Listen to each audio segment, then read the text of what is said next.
आज हम देखेंगे क्लास 6 चैप्टर 3 एक्सरसाइज 3.1। चैप्टर 3 पहले हम देख चुके हैं, उसमें हम बेसिक क्लियर कर चुके हैं, जैसे गुणनज या मल्टीपल किसे बोलते हैं, फैक्टर गुणनखंड किसे बोलते हैं।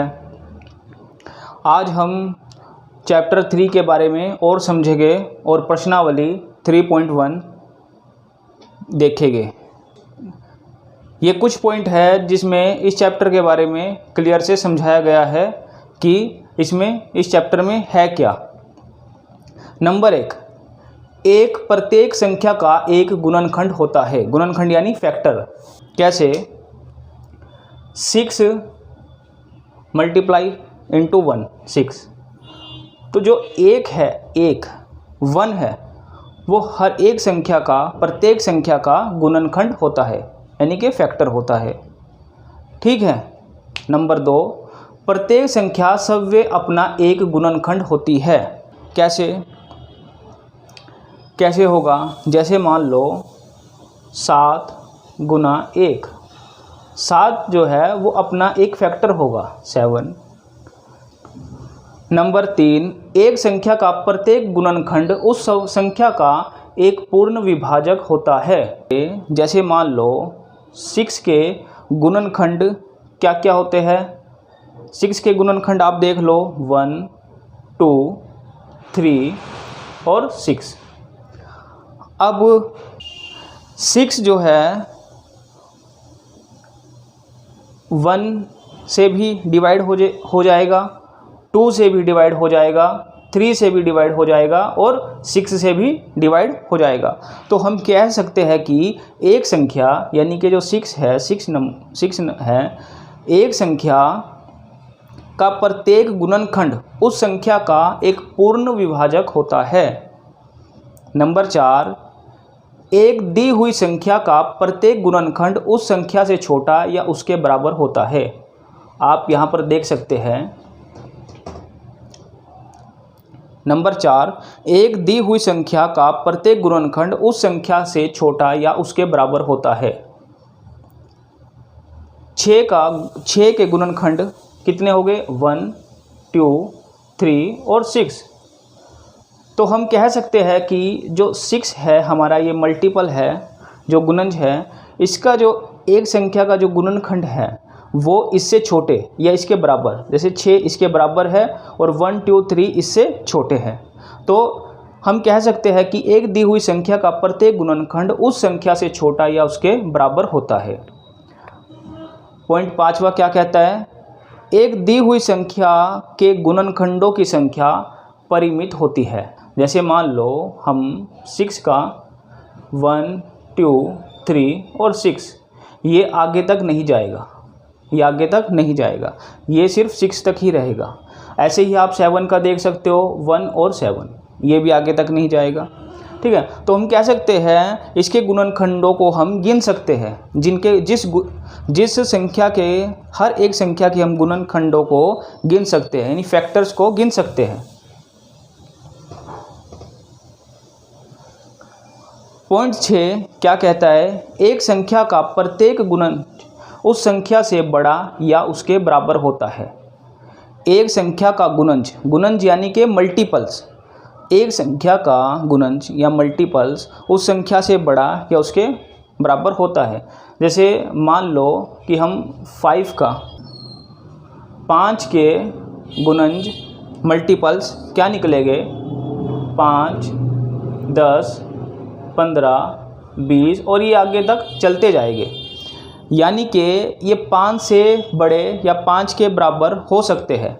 यानी कि हम कह सकते हैं एक संख्या का प्रत्येक गुणनज उस संख्या से बड़ा या उसके बराबर होता है, उसके बराबर या उस संख्या से बड़ा होता है। पॉइंट 7 क्या कहता है?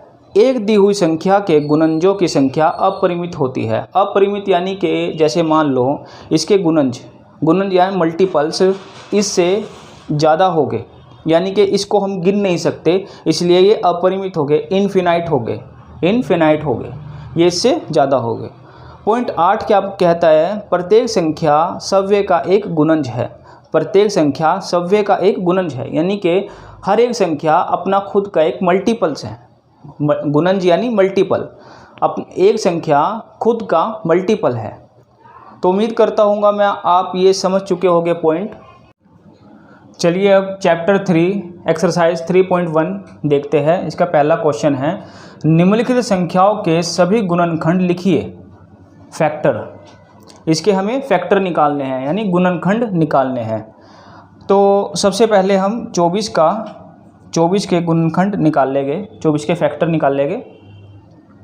तो चलिए पहले हम 1 पे जाएगा, ये आएगा 24, 1 गुना 24 आएगा। हमें पता है, हम पहले कर चुके हैं कि जो 1 है वो सभी संख्याओं का गुणनखंड होता है।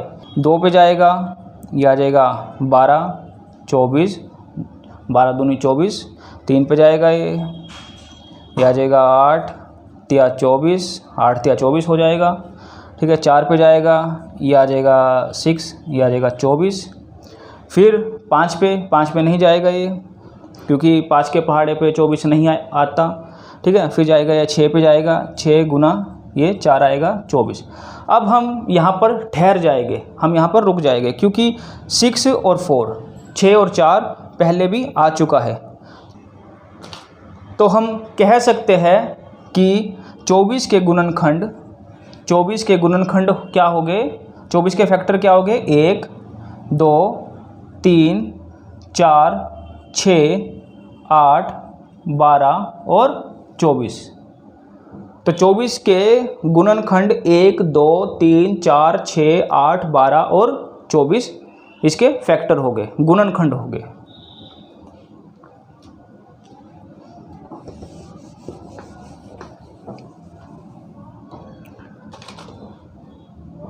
चलिए नेक्स्ट क्वेश्चन देख लेते हैं। अब हम 15 के फैक्टर निकाल लेंगे। 15 किस पे जाएगा, 1 पे जाएगा, तो आ जाएगा 15। अब 15 किस पे जाएगा, 3 पे जाएगा, 3 पंजे 15। 4 पे जाएगा, 4 पे नहीं जाएगा। 5 पे जाएगा, 5 गुना 3, 5 दिए 15। अब हम यहाँ पर रुक जाएंगे, क्यों, क्योंकि 5 और 3 पहले भी आ चुका है। तो हम कहेंगे कि 15 के जो गुणनखंड है, 15 के फैक्टर है वो के 1, 3, 5 और 15। 1, 3, 5 और 15, ये 15 के गुणनखंड निकल चुके हैं। चलिए हम देखते हैं 21 के गुणनखंड हम निकालते हैं। पहले 1, 21 गुना 21, ये 21 आएगा।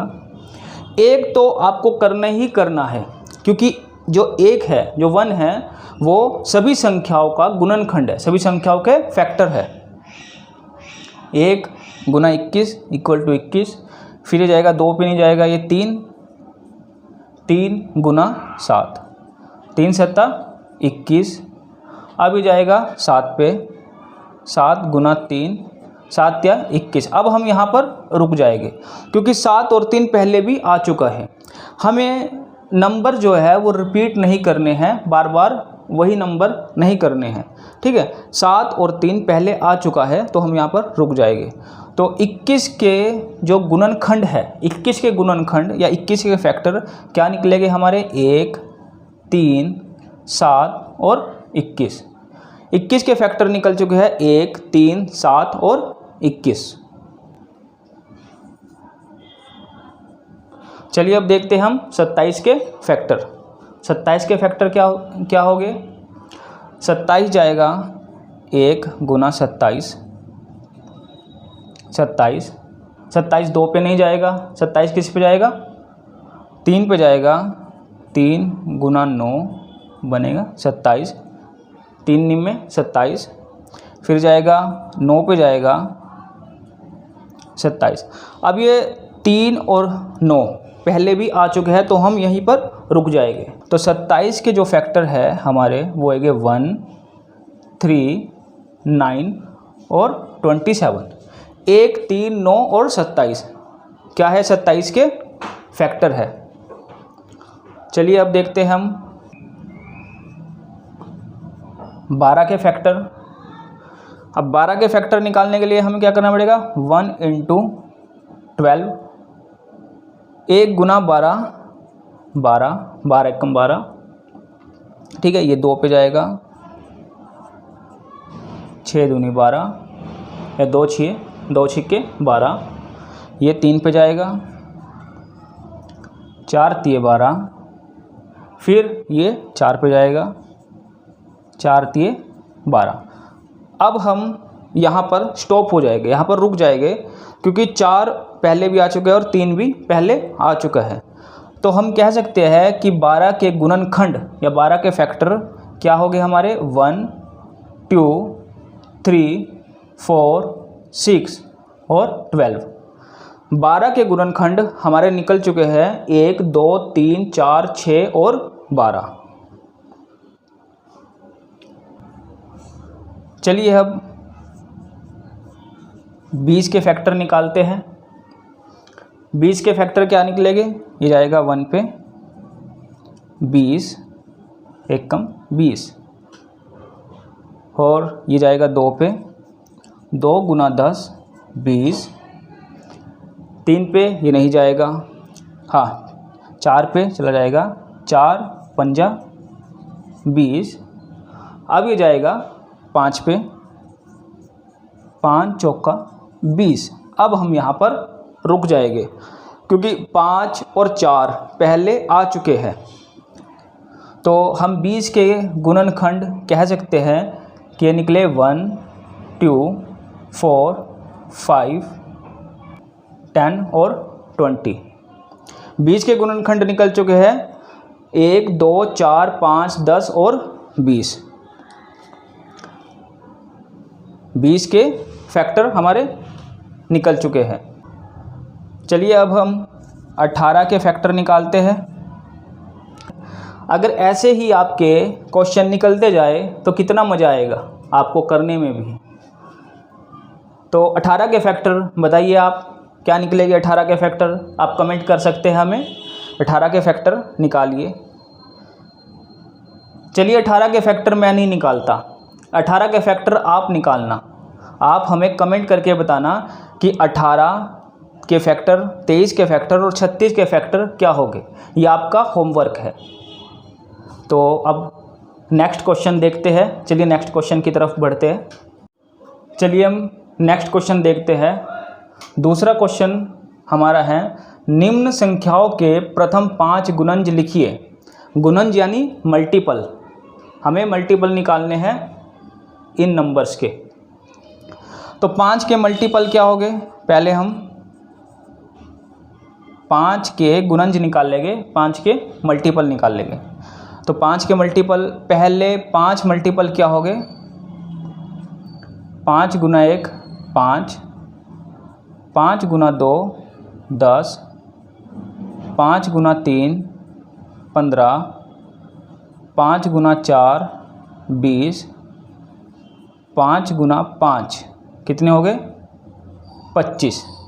5 के 5 गुणज मल्टीपल निकल चुके हैं 5, 10, 15, 20 और 25। चलिए एक क्वेश्चन और देख लेते हैं हम। 8 के 5 गुणज क्या होंगे, देखते हैं। 8 गुना 1 8, 8 गुना 2 16, 8 गुना 3 24, 8 गुना 3 24, 8 गुना 4, 8 गुना 4 क्या होगा 32, 8 गुना 5 40। 8 के गुणज क्या हो गए 8, 16, 24, 32 और 40। अब आप कमेंट में मुझे 9 के गुणज या मल्टीपल, 9 के मल्टीपल आप मुझे बताना कमेंट में। ये आपका होमवर्क है। चलिए अब नेक्स्ट क्वेश्चन देख लेते हैं। नेक्स्ट क्वेश्चन क्या होगा, मैं लिख लेता हूँ इतना। क्वेश्चन नंबर 3, प्रश्न 3 क्या बोलता है, स्तंभ 1 की संख्याओं का स्तंभ 2 के साथ मिलान कीजिए। यहाँ पर मिलान वाले क्वेश्चन हैं। तो पहले हमें दे रखा है 35, 15, 16, 20 और 25। यहाँ पर हमें कह रखा है ए 8 का गुणज। अब हम कह सकते हैं, हमने पहले किया है कि 8 का जो गुणज है वो या तो 8 के बराबर होगा या 8 से बड़ा होगा। तो आप देख सकते हैं कि 8 के बराबर इस तरफ, 8 के बराबर क्या है, कोई भी नहीं है। 8 से बड़ा यहाँ पर है, लेकिन 8 के पहाड़े पे जो जाएगा वही 8 का गुणज होगा। तो 8 के पहाड़े पे, 8 के टेबल पे, 8 के टेबल पे क्या जाएगा, 16। 16 8 के पहाड़े पे आता है, तो हम कह सकते हैं कि ये इसका गुणज है। 16 जो है वो 8 का गुणज है। अब 7 का गुणज हमें निकालना है, तो 7 का गुणज निकालने के लिए क्या करना पड़ेगा, या तो 7 के बराबर संख्या देखनी पड़ेगी या 7 से बड़ी संख्या देखनी पड़ेगी जो 7 के पहाड़े पे आए, ठीक है, या 7 से जो डिवाइड होए, जो 7 से डिवाइड हो सके, विभाजित हो सके, हम वो संख्या देखेंगे। अब 7 से विभाजित हो सके वो कौन सी संख्या है, 35, 35। तो हम कहेंगे कि जो 35 है वो 7 का गुणज है। अब 70 का गुणज क्या होगा, 70 का गुणज या तो 70 से बड़ा होना चाहिए या 70 के बराबर होना चाहिए। तो इस लाइन में ना तो 70 के कोई बराबर है ना 70 से बड़ा है, तो ये इसका कोई भी मिलान नहीं होगा, इसे हम छोड़ देंगे। अब हम 30 का, अब यहाँ पर 30 के गुणनखंड कह रखे हैं, 30 के गुणनखंड यानी कि फैक्टर। 30 के फैक्टर या तो 30 ही होगा या 30 से कम होगा। गुणनखंड क्या हो गए 30 के, या तो 30 के बराबर होगा या 30 से कम होगा। तो 30 से कम देखते हैं, 30 से कम यहाँ पर 15 है, 20 है और 25 है। लेकिन 15 के टेबल पे जो हमारा 30 है वो आता है, 15 के पहाड़े पे 30 आता है। ये 15 के पहाड़े पे 30 कट जाएगा, तो ये 15 जो है वो 30 का गुणनखंड है। अब 50 का गुणनखंड क्या होगा, 50 का गुणनखंड क्या होगा, 50 का गुणनखंड या तो 50 के बराबर होना चाहिए या 50 से छोटा होना चाहिए। तो हम कहेंगे जो 25 है वो 50 का गुणनखंड है। अब 20 का गुणनखंड या तो 20 के बराबर होना चाहिए या 20 से छोटा होना चाहिए। तो आप देखो 20 के बराबर कौन सा है या 20 से छोटा कौन सा है, तो हम देखते हैं, हाँ ये 20 है, ये 20 के बराबर है, तो 20 का ही गुणनखंड होगा।